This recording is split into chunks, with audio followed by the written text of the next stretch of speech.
short ministry career. It's only like 2 years long, but I look back on 9 congregations that I've had the opportunity of preaching in.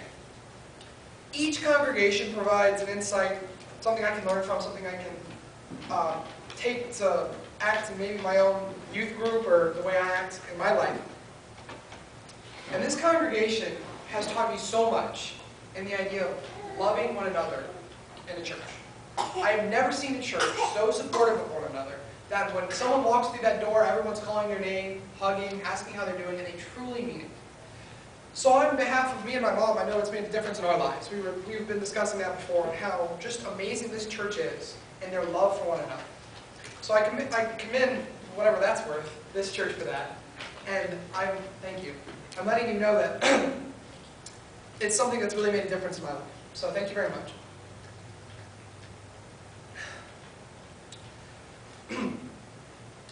When we as 21st century Christians look back on the Bible, and we look in the Old Testament, in the book of like Leviticus, Deuteronomy, and Numbers, we see a lot of weird practices that make no sense. The offering of trespassing, the feast of the bread, the offering to the grain. These are all weird practices, sacrifices, traditions, rituals, holidays that, for us, make no sense. They seem odd. Have you ever read Deuteronomy and some of those laws, the miscellaneous laws? They're weird. We're sitting here looking back on it, and we have this idea that ancient worship, ancient lifestyle, was so structured that it was a checklist. You get to the temple, then you wash your hands at this door. You walk through, you offer this sacrifice, make this prayer, do this with the priest. Then you wash your hands again and go to another layer. And you do another ritual, another thing. And as you're coming out of the temple, you have to wear this, dress this, eat this, and then have this holiday. And so often we look back, and because, granted, the passages are dry. There's not a lot of enthusiasm written in it. It's mainly just outlining the laws. We have this idea that the old ways of the Judaism that's outlined for us lacks passion and lacks enthusiasm. But this morning we're going to look at ways that it can actually improve our worship, both in a congregational worship sense, but also in our personal devotion to God. See, in Psalms, there's 15 particular Psalms, one of which was read for us this morning, that are entitled Songs of Ascension. Now, this is an interesting thought, because a Song of Ascension is literally a song that the Israelites would sing on their way up to the temple. Now, one thing that's interesting about these Songs of Ascension was the distance that people traveled to get to Jerusalem by foot. Hundreds and hundreds of miles. One particular story, the story of Philip and the eunuch in the New Testament, a eunuch was coming from Ethiopia to Jerusalem to worship at the temple. That's hundreds of miles, and he was doing it on chariot. One thing that's even more odd about the situation was he wasn't even a Jew. He was a proselyte, someone who converted to Judaism later in life. That passion that he felt caused him to travel a desert and hundreds of miles to get to the temple so he could worship. Likewise, those people that were actual Jews would travel from longer distances with less food and less water in large groups to get to the temple, because that's what was on their mind. These songs of ascent were used to ready their minds. As they would come in large masses towards the temple, and as they would start ascending the mountain, they would sing these songs for a few reasons: to help one another, to pass time, but mainly to focus their minds for what they were about to do. Because they knew the gravity of worship. They understood that they traveled all these miles, went through all that they went through so that this day they could worship. That's a passion that without these psalms would have been lost. So I'm glad they're recorded for us.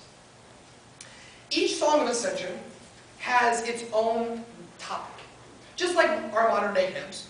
And the Israelite people would sing different songs of ascent depending on what was going on. Obviously, they wouldn't be singing a hymn to God about helping me when everything's fine in their life. If the Israelites were in a time of peace, they would praise God, thanking Him for the blessings they've given Him and all the things that He's done for them. In times of sadness, they would call to God in these songs of ascent and cry out for help. Help against enemies, help against internal threats, whatever it may be. But each one had its own purpose. We're going to look at how we can get a more deeper understanding and appreciation for our worship by looking at 3 of these songs of ascent. But before we get into the songs of ascent, it's important that we understand the fundamentals of worship. Now, how many times have we as Christians come in through the door and treated this like a timesheet? Where you come in, you punch in, okay, I went to church this morning, I took the Lord's Supper, I listened to a sermon, I sang some songs, I prayed to God, I'm done for the week. I did my duty. That's not how it is.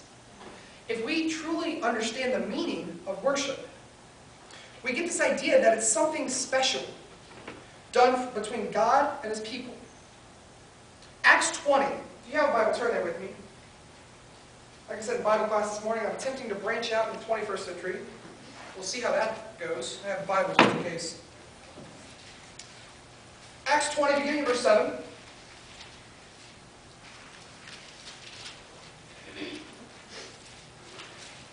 On the first day of the week, when we were gathered together to break bread, Paul talked with them, intending to depart on the next day, and he prolonged his speech until midnight.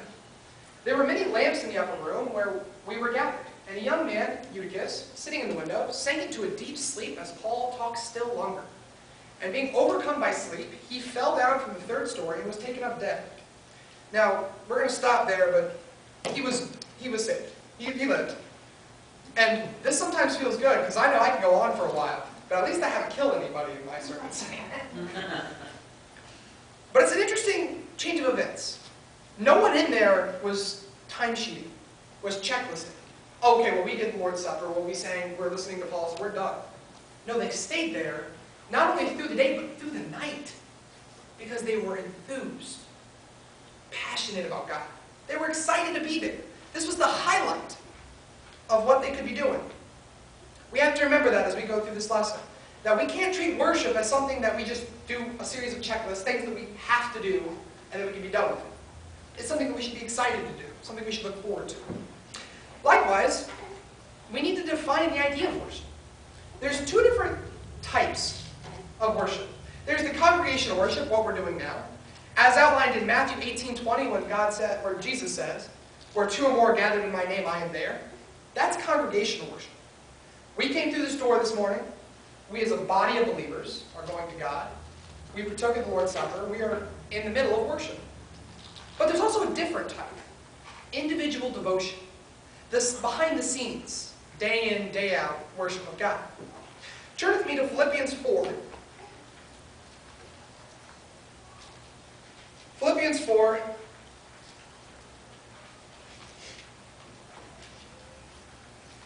Beginning in verse 4, this is a song, so it's going to be hard for me not to sing it. Philippians 4:4, "Rejoice in the Lord always. Again, I say rejoice." Passages like this, passages like pray without ceasing, rejoice consistently, do all for the glory of God, make it known that our devotion to God needs to be consistent. Everything we do needs to be to His glory, for His purpose. Everything.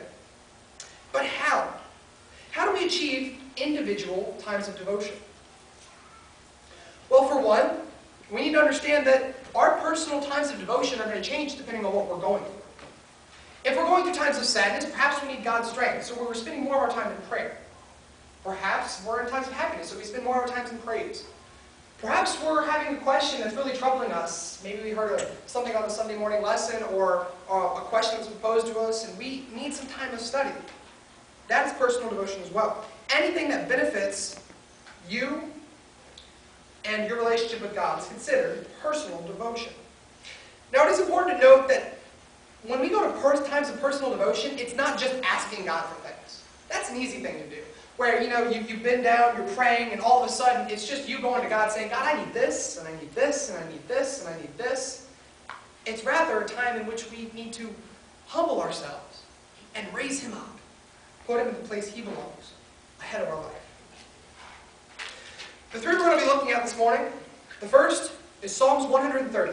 Now, in my Bible, it has 3 different titles, which I chose to keep with because I thought they were fitting. The first, for Psalms 130, is "My soul waits for the Lord." The second is Psalms 131, and it says, "I have calmed my soul." The third is Psalms 134,